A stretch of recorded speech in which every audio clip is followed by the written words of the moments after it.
أعوذ بالله من الشيطان الرجيم. قل هذه سبيلي أدعو إلى الله على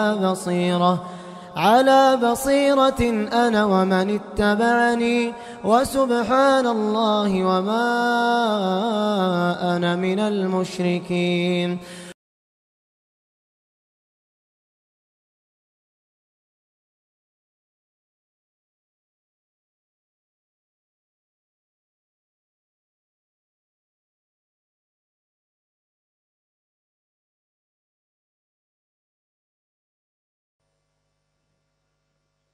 إن الحمد لله نحمده ونستعينه ونستغفره ونعوذ بالله من شرور أنفسنا ومن سيئات أعمالنا.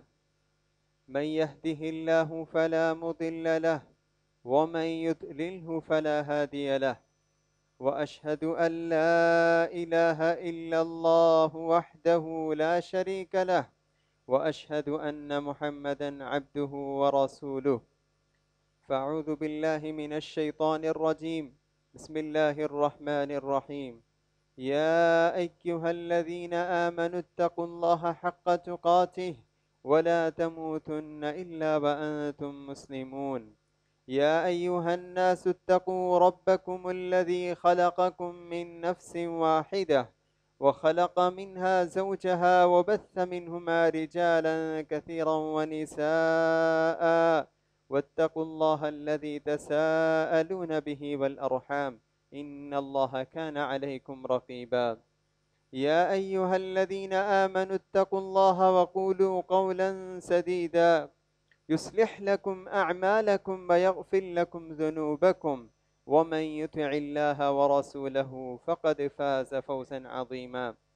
أما بعد فإن أصدق الحديث كتاب الله وخير الهدي هدي محمد صلى الله عليه وسلم وشر الأمور محدثاتها وكل محدثة بدعة وكل بدعة ضلالة وكل ضلالة في النار.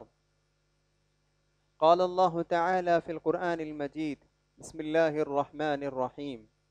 وهو الذي جعل الليل والنهار خلفة لمن أراد أن يذكر أو أراد شكورا.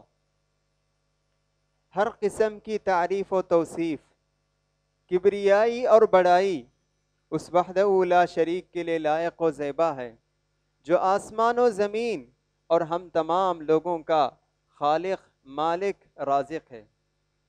بے شمار درود و سلام نازل ہو ہمارے پیارے نبی محمد مصطفیٰ صلی اللہ علیہ وسلم پر، جن کو اللہ تعالیٰ نے ساری کائنات کے لیے رحمت بنا کر بھیجا۔ اس مختصر سے حمد و ثنا کے بعد محترم حضرات اور خواتین اسلام، میں نے سورہ فرقان کی ایک آیت آپ لوگوں کے سامنے پڑھی ہے۔ اس آیت کریمہ میں اللہ تعالیٰ فرماتا ہے وَهُوَ الَّذِي جَعَلَ اللَّيْلَ وَالنَّهَارَ خِلْفَةً، وہی ہے وہ ذات جس نے رات و دن کو ایکے بعد دیگرے لے آتا ہے، رات و دن کو ایکے بعد دیگرے لے آتا ہے۔ جعل اللیل خلفۃ لمن اراد، یقیناً وہ شخص جو اللہ تعالیٰ کا شکر ادا کرنا چاہتا ہے اور نصیحت حاصل کرنا چاہتا ہے، ایسے آدمی کے لیے اس میں نصیحت ہے۔ محترم حضرات اور خواتین اسلام، اس آیت میں اللہ تعالیٰ ایک اہم بات کی طرف اشارہ کر رہا ہے کہ یہ رات و دن اللہ تعالیٰ نے پیدا کیا ہے اور یہ کے بعد دیگرے یہ دن رات و دن آتے ہیں، رات کے بعد دن، دن کے بعد رات، اس طرح ایک کے بعد دیگرے آتے ہیں۔ تو اللہ تعالیٰ فرماتا ہے کہ جو شخص اس آمد و رفت پر غور کرے گا تو یقیناً اس کے لیے ایک بہت بڑی نصیحت ہے، اس میں بہت بڑا ایک سبق ہے۔ کیا سبق؟ کہ جس طرح رات کے بعد دن کا آنا یقینی ہے اور دن کے بعد رات کا آنا یقینی ہے، بالکل اسی طرح روز قیامت کا آنا بھی ضروری ہے، اس میں کسی قسم کا کوئی شک و شبہ نہیں۔ اور اسی طرح اس میں غور کرنے والوں کے لیے ایک نصیحت اور ایک عبرت یہ بھی ہے کہ رات و دن، یہ اوقات، یہ وقت اللہ کی بہت بڑی نعمتوں میں سے ایک نعمت ہے۔ اس کا ہمیں احساس ہونا چاہیے کہ جس طرح ہم سمجھتے ہیں کہ پانی، کھانا پیسہ یہ اللہ کی نعمتوں میں سے ایک نعمت ہے، اسی طرح یہ اوقات، یہ لمحات، یہ بھی اللہ تعالیٰ کی بہت بڑی نعمتوں میں سے ایک نعمت ہے۔ اللہ تعالیٰ ہم کو بے شمار نعمتوں سے نوازا ہے۔ اگر ہم ان نعمتوں کو گننا چاہیں، شمار کرنا چاہیں، تو ہماری گنتیاں ختم ہو جائیں گی، لیکن اللہ تعالیٰ کی نعمتیں ختم نہیں ہوں گی۔ جیسا کہ اللہ تعالیٰ فرماتا ہے وَإِن تَعُدُّوا نِعْمَةَ اللَّهِ لَا تُحْصُوهَا، کہ اگر تم اللہ کی نعمتوں کو ایک ایک کر کے گننا چاہو، لا تحصوها، تم اللہ کی نعمتوں کو گن نہیں سکتے۔ ان الانسان لظلوم کفار، لیکن انسان وہ نادان ہے اور ناشکرا ہے۔ تو محترم حضرات، اللہ تعالیٰ کی بے شمار نعمتوں میں سے ایک اہم نعمت وقت ہے۔ وقت اللہ تعالیٰ کی بہت بڑی نعمت، لیکن افسوس کہ ہم میں سے اکثر لوگ وقت کی قدر نہیں کرتے ہیں، وقت کو ایک نعمت نہیں سمجھتے ہیں، اس لیے کہ ہمیں بغیر کسی محنت کے نعمت حاصل ہو رہی ہے، تو ہم اس کو نعمت ہی نہیں سمجھتے ہیں بلکہ ہم اس کو ضائع کرتے ہیں۔ وقت اللہ کی بہت بڑی نعمت ہے۔ وقت یہ ہماری زندگی ہے، وقت یہ ہماری عمر ہے، وقت یہ ہماری نوجوانی ہے، وقت یہ ہمارا بڑھاپا ہے، وقت ہر چیز ہے۔ تو یہ اللہ تعالیٰ کی بہت بڑی نعمتوں میں سے ایک نعمت ہے۔ وقت ایسی نعمت ہے کہ اس کا ایک سیکنڈ بھی اگر ہم ضائع کر دیں تو دوبارہ ہم اس کو پا نہیں سکتے ہیں۔ مال اگر ہم سے ضائع ہو گیا، اگر کچھ نقصان ہو گیا، کوئی فکر کرنے کی بات نہیں، ہم دوبارہ اس مال کو حاصل کر سکتے ہیں۔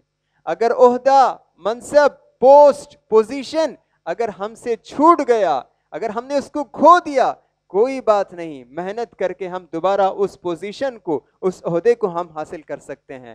لیکن وقت میں سے ایک سیکنڈ بھی اگر ہم نے ضائع کر دیا، اگر ہم اپنی پوری صلاحیت اور پورا مال بھی خرچ کر دیں، لیکن کھویا ہوا اس ایک سیکنڈ کو ہم دوبارہ حاصل نہیں کر سکتے۔ یہ خود اس وقت کی اہمیت کو جاننے کے لیے کافی ہے۔ محترم حضرات، ہم سب دین اسلام کے ماننے والے ہیں، اسلام پر عمل کرنے والے ہیں، قرآن اور حدیث پر ہمارا ایمان ہے۔ مذہب اسلام میں وقت کو بہت اہمیت دی گئی ہے۔ اس کو جاننے کے لیے ایک بات جاننا کافی ہے۔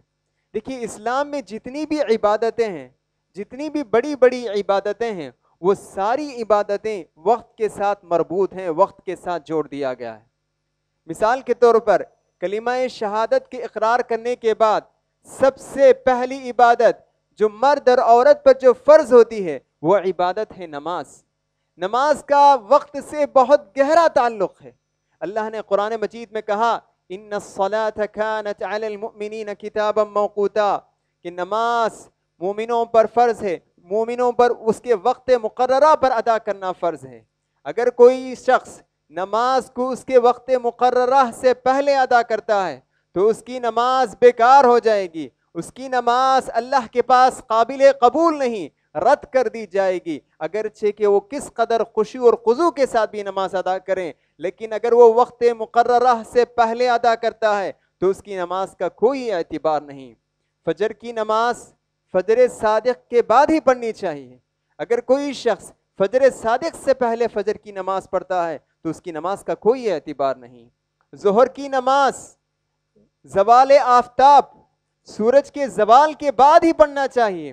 اگر کوئی انسان وضو کر کے بہت ہی خشوع اور خضوع کے ساتھ زوال سے پہلے اگر ظہر کی نماز ادا کرتا ہے تو وہ ظہر کی نماز نہیں ہے، بلکہ اس کو وقت آنے پر دوبارہ اس کو نماز پڑھنا چاہیے۔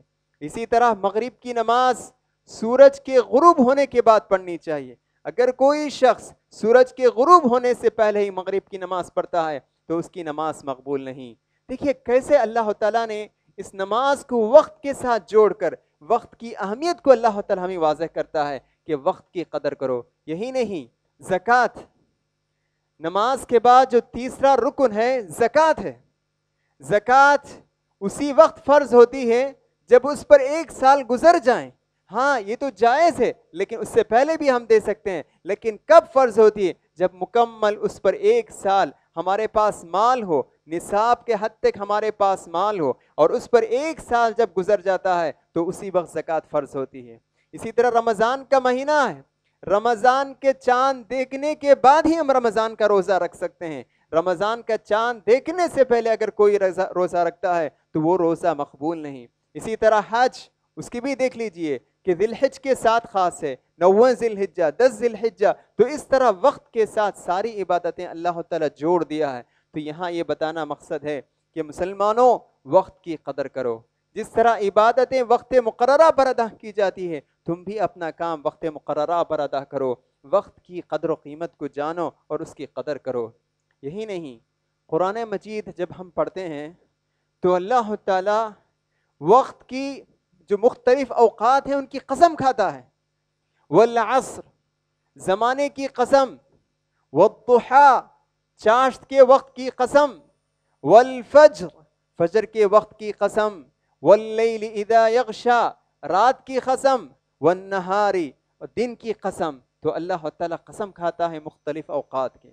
مفسرین کہتے ہیں کہ جب اللہ تعالیٰ ان اوقات کی جب قسم کھاتا ہے تو وہاں بتانا مقصد یہی ہے کہ تم ان وقت کی قدر کرو. وقت کی عظمت اور اس کی اہمیت کو بتانے کے لیے ہی اللہ تعالیٰ قسم کھاتا ہے، ورنہ عام طور پر اللہ تعالیٰ کسی چیز کی قسم نہیں کھاتا ہے. جب وہاں اہمیت اور فضیلت بتانا ہوتا ہے تو اللہ تعالیٰ وقت کی قسم کھاتا ہے. تو محترم بھائیوں، ان 2 باتوں سے ہم اسلام میں وقت کی اہمیت اور اس کی فضیلت کو ہم جان سکتے ہیں. لیکن جب آج ہم اپنے معاشرہ پر نظر ڈالتے ہیں، بہت افسوس ہوتا ہے کہ آج ہمارے پاس وقت کی کوئی قدر و قیمت نہیں. کہ جس طرح ہم ایک عام چیز کو ضائع کر رہے ہیں، بالکل اسی طرح ہم وقت کا قتل کرتے ہیں، وقت کو ضائع کر رہے ہیں. مجھے ایک ایسے مسلم محلہ سے بھی گزرنا ہوا کہ لوگوں نے کہا دیکھیے یہ گھر کا دروازہ بھی بند ہے، صبح کا 10 بجے ہے، کہتے ہیں کہ ابھی دروازہ بند ہے، 11:30 بجے ان کی صبح ہوتی ہے. نعوذ باللہ. میں نے پوچھا کہ آخر کیا بات ہے؟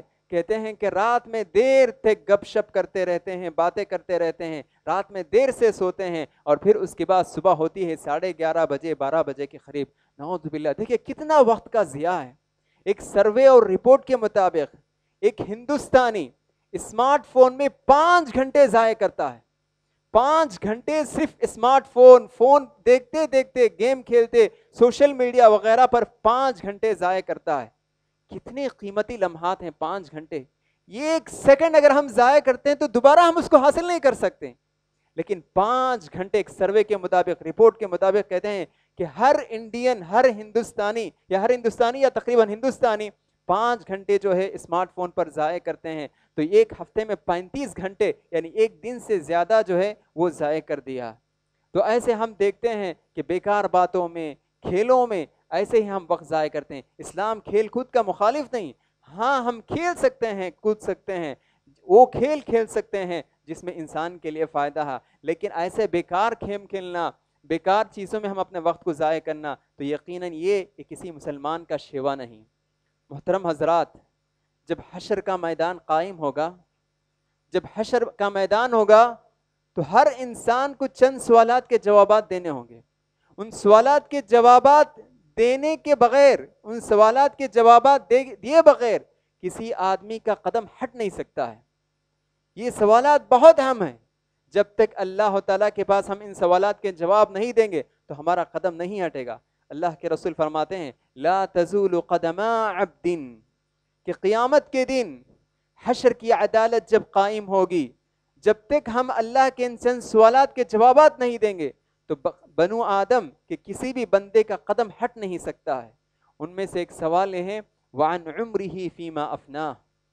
اللہ تعالیٰ زندگی کے بارے میں پوچھے گا.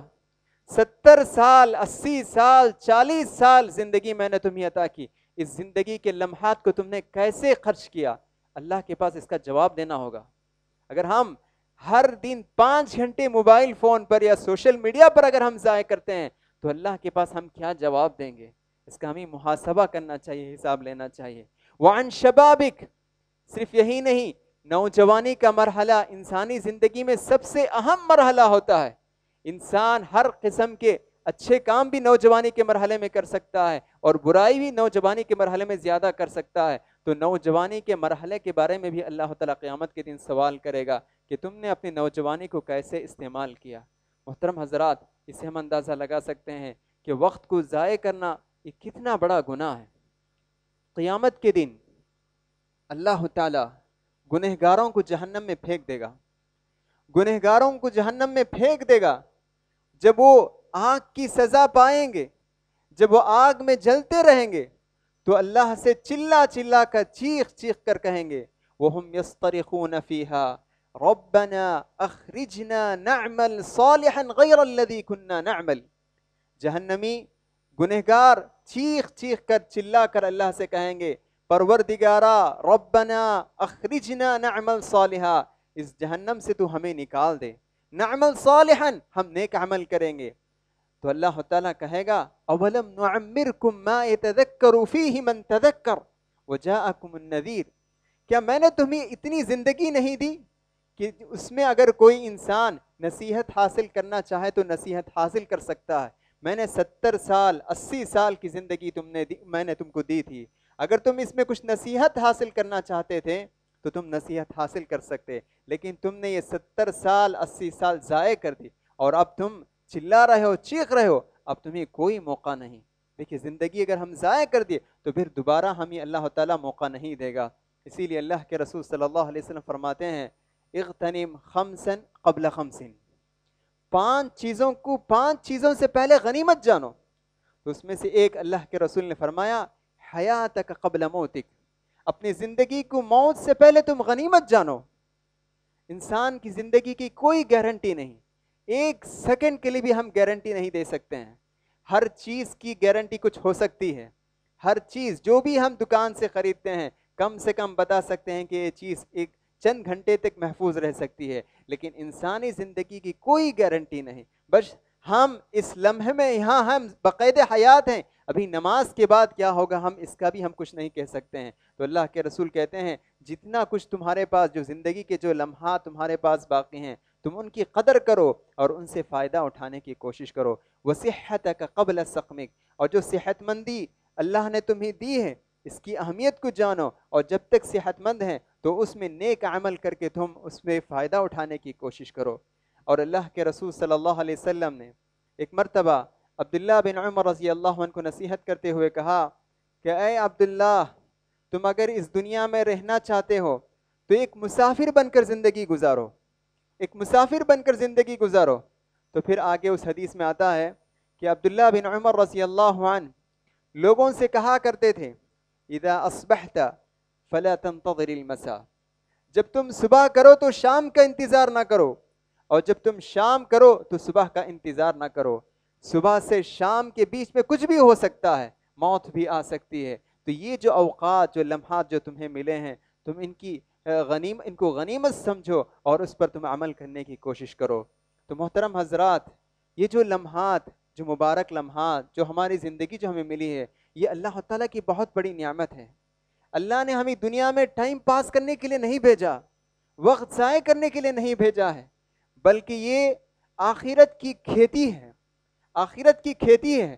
یہاں ہم بیج بوئیں، نیک عمل کر کے محنت کریں تو ہم اپنی آخرت کو سنوارنے کے لیے ہی اللہ تعالیٰ نے ہم کو دنیا میں بھیجا ہے۔ تو اس موقع کو غنیمت جانتے ہوئے زیادہ سے زیادہ نیک عمل کرنے کی ہم کوشش کرنی چاہیے۔ اللہ کے رسول صلی اللہ علیہ وسلم کی جب زندگی کا ہم مطالعہ کرتے ہیں تو معلوم ہوتا ہے کہ اللہ کے رسول صلی اللہ علیہ وسلم زندگی کے جو لمحات ہیں ان کی بہت قدر کرتے تھے۔ اللہ کے رسول صلی اللہ علیہ وسلم زندگی کے جو لمحات اور اوقات ہیں ان کی قدر کرتے تھے اور ان کو زیادہ سے زیادہ صحیح استعمال کرتے تھے۔ اللہ کے رسول صلی اللہ علیہ وسلم کے تعلق سے آتا ہے کان النبی صلی اللہ علیہ وسلم یذکر اللہ علی کل احیان، اللہ کے رسول صلی اللہ علیہ وسلم ہر وقت اللہ کا ذکر کرتے رہتے تھے، ہر وقت اللہ کا ذکر کرتے رہتے تھے۔ کان النبی صلی اللہ علیہ وسلم یذکر اللہ علی کل احیان۔ دیکھیے آج ہم کتنی بیکار اور لغو باتوں میں مشغول ہوتے ہیں۔ اگر ان لغو اور بیکار باتوں کے بجائے چھوٹے چھوٹے اذکار ہیں، ان اوقات میں اگر ہم ان دعاؤں کو پڑھیں تو کتنا اجر اور ثواب ہمیں مل سکتا ہے۔ مثال کے طور پر صحیح بخاری کی آخری حدیث، اللہ کے رسول فرماتے ہیں 2 کلمات ہیں زبان پر کہنے کے لیے بھی آسان، زبان سے کہنے کے لیے بھی آسان ہے اور پڑھنے کے لیے بھی آسان ہے، لیکن یہ دونوں الفاظ قیامت کے دن جب ہمارے اعمال تولے جائیں گے تو اس وقت بہت ہی وزنی ہو جائیں گے. تو اللہ کے رسول نے فرمایا سبحان اللہ و بحمدہ سبحان اللہ العظیم. خفیفتان علی اللسان ثقیلتان فی المیزان. زبان سے کہنے کے لیے بہت آسان، لیکن قیامت کے دن جب اعمال تولے جائیں گے تو یہ الفاظ بہت ہی وزنی ہو جائیں گے. دیکھیں ہم بیکار اور لغو باتوں میں مشغول رہنے کے بجائے اگر ہم یہ ذکر و اذکار کریں تو کتنا فائدہ ہوگا. تو اللہ کے رسول صلی اللہ علیہ وسلم ہمیشہ اللہ تعالیٰ کا ذکر کرتے تھے، اور ان اوقات میں جنگوں میں بھی شریک ہوتے تھے. جو وفود آتے تھے باہر سے، جو جماعتیں آتی تھیں، آپ ان سے ملاقات بھی کرتے تھے. اور اس کے علاوہ آپ زندگی میں اپنے اوقات میں امہات المؤمنین کی جو ضرورتیں ہوتی تھیں ان ضرورتوں کا بھی آپ خیال کرتے تھے، ان کو آپ پورا کرتے تھے. تو اس طرح اللہ کے رسول صلی اللہ علیہ وسلم زندگی کی جو لمحات ہیں انہیں پوری طرح ان کا استغلال کرتے، صحیح استعمال کرتے تھے.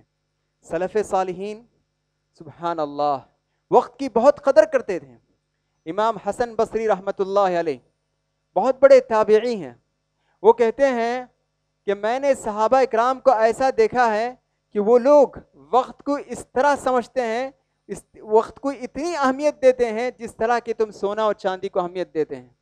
سونا اور چاندی سے بھی زیادہ صحابہ اکرام رضی اللہ عنہم ان وقت کی قدر کرتے تھے. صحابہ اکرام اور اس کے بعد آنے والے ہمارے سلف صالحین وقت کی بہت قدر کرتے تھے اور کم وقت میں بہت بڑا کارنامہ انجام دیے ہیں. دیکھیں امام ابن القیم رحمۃ اللہ علیہ بہت بڑے امام گزرے ہیں. امام ابن تیمیہ رحمۃ اللہ علیہ کے شاگرد رشید ہیں. امام ابن القیم رحمۃ اللہ علیہ سفر حج پر نکلتے ہیں، حج کے سفر پر نکلتے ہیں، اور سفر حج پر نکلتے ہوئے کاغذ قلم جو کچھ اس وقت زمانے میں لکھنے کے جو آلات ہیں وہ چیز لے لیتے ہیں، اور سفر حج میں کتاب لکھنا شروع کرتے ہیں. زاد المعاد سفر شروع کرتے ہیں، کتاب لکھنا شروع کرتے ہیں، اور سفر ختم کر کے جب گھر واپس ہوتے ہیں تو کتاب مکمل ہو جاتی ہے زاد المعاد. آج تقریباً 4-5 والیوم اور جلد میں یہ کتاب موجود ہے. بہت ہی بہترین کتاب، کوئی ایسی چیز نہیں جس میں وہ چیز اس میں کتاب میں نہ ہو.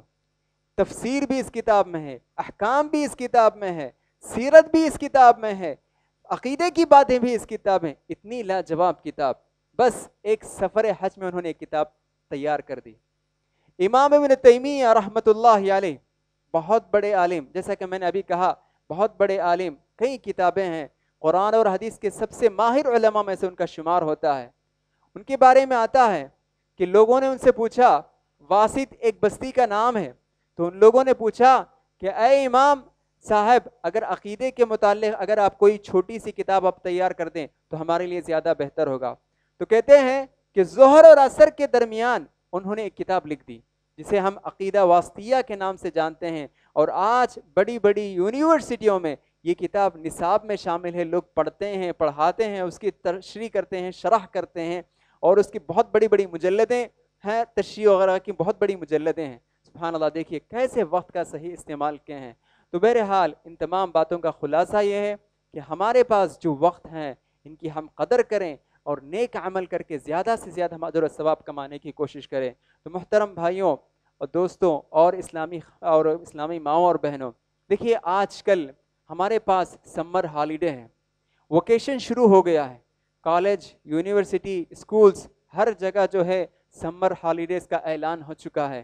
تقریباً ایک ماہ کی چھٹی ہے. تو یہ جو خالی اوقات ہیں، جو ہالیڈیز ہیں، یہ بھی اللہ کی بہت بڑی نعمتوں میں سے ایک نعمت ہے. اللہ کے رسول فرماتے ہیں نعمتان مغبون فیہما کثیر من الناس. دو ایسی نعمت ہیں جن کے بارے میں بہت سارے لوگ دھوکے میں مبتلا ہیں، وہ لوگ نہیں جانتے کہ یہ نعمت ہے. تو ان میں سے اللہ کے رسول نے فرمایا دو نعمت، خاص طور سے صحت و تندرستی اللہ کی ایک بہت بڑی نعمت. علماء نے کہا الصحت تاج علی رؤوس الاصحہ لا یراہ الا المرضى. صحت و تندرستی ایک تاج ہے صحت مند لوگوں کے سروں پر، کوئی نہیں دیکھتا ہے مگر بیمار آدمی. اور دوسری نعمت اللہ کے رسول نے فرمایا الفراغ، کہ خالی اوقات، فرصت کے اوقات، یہ بھی اللہ تعالیٰ کی ایک بہت بڑی نعمت. تو جو آج ہمارے لیے ہالیڈیز کی شکل میں، چھٹیوں کی شکل میں ہے، ان نعمت کی ہمیں قدر کرنی چاہیے. تو میں چند باتوں کی طرف آپ کی توجہ کو پھیرنا چاہتا ہوں. سب سے پہلی بات، ہمیں رات میں جلد سونے کی کوشش کرنی چاہیے. رات میں جب ہم دیر سے سوتے ہیں تو یہاں سے کئی مسائل کا ہمیں سامنا کرنا پڑتا ہے. اللہ کے رسول صلی اللہ علیہ وسلم کے تعلق سے آتا ہے کان النبی صلی اللہ علیہ وسلم یکرہ النوم قبلها والحدیث بعدها, کہ اللہ کے رسول صلی اللہ علیہ وسلم عشاء سے پہلے سونے کو ناپسند کرتے اور عشاء کے بعد بات چیت کرنے کو ناپسند کرتے تھے. تو ہم عشاء کے بعد جس قدر جلد ہو سکیں اس قدر سونے کی کوشش کرنی چاہیے. ہاں اگر کوئی ضروری بات ہے, کوئی ضروری کام ہے تو اس وقت عشاء کے بعد بھی جائز تو ہے, لیکن پھر اگر کوئی ضروری باتیں نہیں ہیں تو عشاء کے بعد ہمیں جلد سونے کی کوشش کرنی چاہیے. دوسری بات یہ ہے کہ فجر کے بعد ہمیں سونا نہیں چاہیے. فجر کے بعد کاموں میں مشغول ہونا چاہیے. ایسا نہ سمجھے کہ یہ چھٹی کے دن ہیں تو ہم زیادہ سے زیادہ ہم سوئیں, یہ نہیں سمجھیں, بلکہ چھٹی کے اوقات بھی ہوں تو فجر کے بعد کا جو وقت ہے بہت ہی مبارک وقت ہے.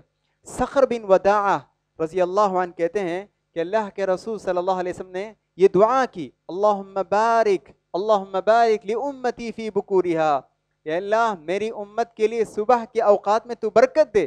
اللہ کے رسول صلی اللہ علیہ وسلم نے یہ دعا کی. صخر بن وداعہ کہتے ہیں کہ اللہ کے رسول صلی اللہ علیہ وسلم جب کبھی کسی فوج کو روانہ کرنا ہوتا تو اللہ کے رسول صبح کے وقت روانہ کرتے ہیں. اور صخر رضی اللہ عنہ کہتے ہیں کہ میں ایک تاجر ہوں تو میں اکثر اپنے تجارت کے کام صبح کے وقت میں کرنا شروع کر دیا, تو کہتے ہیں کہ بہت جلد اللہ نے میرے مال میں برکت دی اور میں مالدار ہو گیا. تو صبح کے وقت کا ہمیں خیال کرنا چاہیے. اس وقت میں ہم قرآن پڑھ سکتے ہیں, قرآن یاد کر سکتے ہیں, یا جو بھی اہم کام ہے ہم کرنا چاہیے. اس وقت میں ہمیں سونا نہیں چاہیے. تیسری جو اہم بات ہے, دیکھیے ہم چھٹی میں یہ عمل کر سکتے ہیں, وہ ہے کہ نماز فجر کے بعد اللہ کے رسول فرماتے ہیں من صلی الصبح فی جماعہ ثم قعد فی مصلی یذکر اللہ, کہ اللہ کے رسول فرماتے ہیں جو شخص فجر کی نماز پڑھتا ہے جماعت کے ساتھ, پھر اسی جگہ بیٹھ کر اللہ تعالیٰ کا ذکر کرتے رہتا ہے یہاں تک کہ سورج طلوع ہو جاتا ہے, اور پھر اس کے بعد 2 رکعت نماز پڑھتا ہے, تو یہ ایک حج اور عمرے کا ثواب اس کو اللہ تعالیٰ دیتا ہے. کتنی غنیمت اور کتنا چھوٹا عمل اور کتنا بڑا ثواب کہ آپ ہر دن ایک حج اور عمرہ کا ثواب لے کر جا سکتے ہیں. بس نماز پڑھیں جماعت کے ساتھ اور اسی جگہ بیٹھ کر اللہ تعالیٰ کا ذکر کرتے رہیں. سورج طلوع ہونے کے بعد ہم 2 رکعت نماز پڑھیں تو اللہ کے رسول فرماتے ہیں کہ اس کو حج اور عمرہ کا ثواب ملے گا. اس حدیث کو شیخ البانی نے بھی حسن صحیح قرار دیا ہے. بس تو اس جیسے ہم چند نیک ہمیں عمل کرنے کی کوشش کرنی چاہیے. یہ فرصت کے اوقات, یہ جو چھٹیاں جو اللہ نے ہمیں دی ہے, یہ بھی اللہ تعالیٰ کی بہت بڑی نعمت ہے. تو ان اوقات کو ہمیں صحیح استعمال کرنا چاہیے. نیک عمل کے ذریعے سے ان اوقات کا صحیح استعمال کرنا چاہیے. اللہ تعالیٰ سے دعا ہے کہ اللہ تعالیٰ ہم تمام لوگوں کو اس وقت کی اہمیت اور فضیلت کو جان کر ان اوقات میں زیادہ سے زیادہ نیک عمل کرنے کے اللہ تعالیٰ ہم تمام لوگوں کو توفیق عطا فرمائیں. اقول قولی هذا استغفر الله لي ولكم ولسائر المسلمين واستغفروه فإنه هو الغفور الرحيم.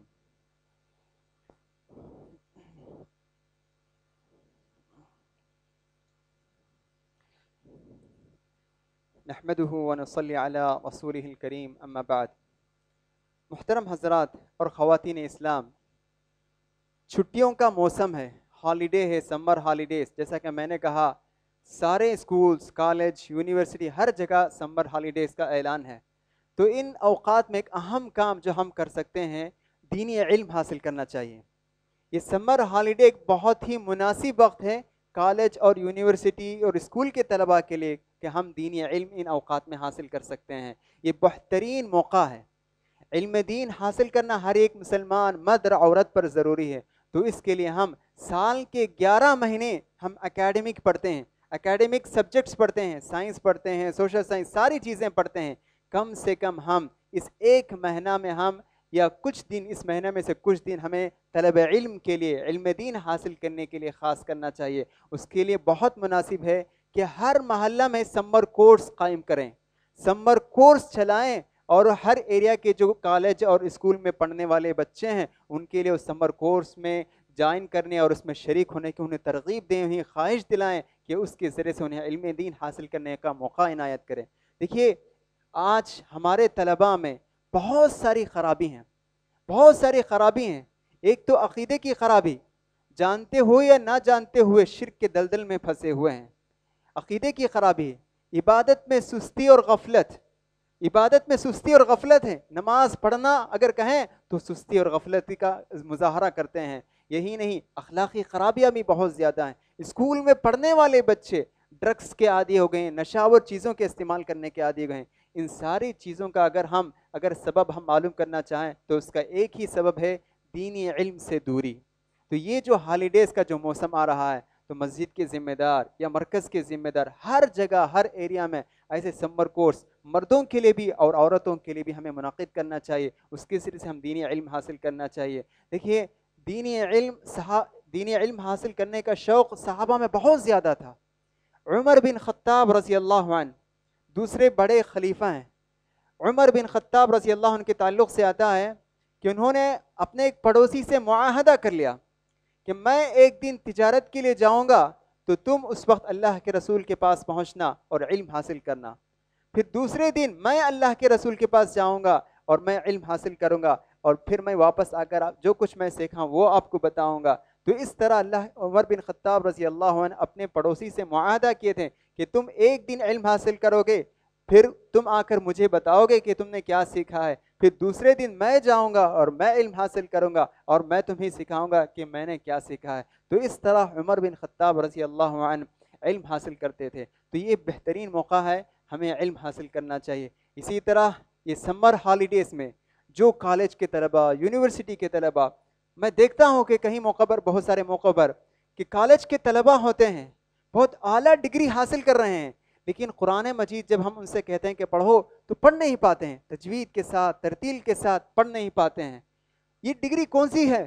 جب قرآن ہمیں نہیں پڑھنے آتا ہے تو کون سی ڈگری ہمیں حشر کی عدالت میں ہمیں فائدہ دے گی؟ تو قرآن اللہ نے ہماری ہدایت کے لیے نازل کیا، اس میں ہماری کامیابی کا راز اللہ نے ہمیں بیان کیا ہے. تو یہ قرآن ہمیں پڑھنا چاہیے، قرآن پڑھنا ہمیں سیکھنا چاہیے. تو اگر ہمارے اندر عزم ہے، ارادہ ہے تو یقیناً ہم اس ایک ماہ کے اندر قرآن پڑھنا بھی ہم سیکھ سکتے ہیں. اللہ کے رسول فرماتے ہیں جو شخص قرآن سیکھنے کے لیے مسجد جاتا ہے تو اللہ کے رسول صلی اللہ علیہ وسلم فرماتے ہیں کہ اللہ تعالیٰ اس کو بہت ہی اجر و ثواب سے اس کو نوازتا ہے. تو یہ سب موقع ہیں کہ اگر ہم ان اوقات میں، ان خالی اوقات کو، ان فرصت کے اوقات کو ان ساری چیزوں میں اگر ہم استعمال کریں تو انشاءاللہ اس کا بہت بڑا فائدہ ہوگا، دنیا میں بھی اور آخرت میں بھی. اللہ تعالیٰ ہمیں کامیابی اور کامرانی سے نوازے گا. اللہ تعالیٰ سے دعا ہے کہ اللہ تعالیٰ ہم تمام لوگوں کو ان فرصت کے اوقات کو زیادہ سے زیادہ نیک عمل کرنے اور علم دین حاصل کرنے میں ہمیں اس کو استعمال کرنے کے اللہ تعالیٰ ہم تمام لوگوں کو توفیق عطا فرمائیں. آمین. وآخر دعوانا ان الحمد للہ رب العالمین. ربنا ظلمنا أنفسنا وإن لم تغفر لنا وترحمنا لنكونن من الخاسرين. ربنا اغفر لنا ولإخواننا الذين سبقونا بالإيمان ولا تجعل في قلوبنا غلا للذين آمنوا ربنا إنك رؤوف رحيم. إن الله وملائكته يصلون على النبي يا أيها الذين آمنوا صلوا عليه وسلموا تسليما. اللهم صل على محمد وعلى آل محمد كما صليت على إبراهيم وعلى آل إبراهيم إنك حميد مجيد. اللهم بارك على محمد وعلى آل محمد كما باركت على إبراهيم وعلى آل إبراهيم إنك حميد مجيد. إن الله يأمر بالعدل والإحسان وإيتاء ذي القربى وينهى عن الفحشاء والمنكر والبغي يعظكم لعلكم تذكرون. اذكروا الله يذكركم ولذكر الله أعلى وأعز وجل وأتم أكبر والله يعلم ما تصنعون.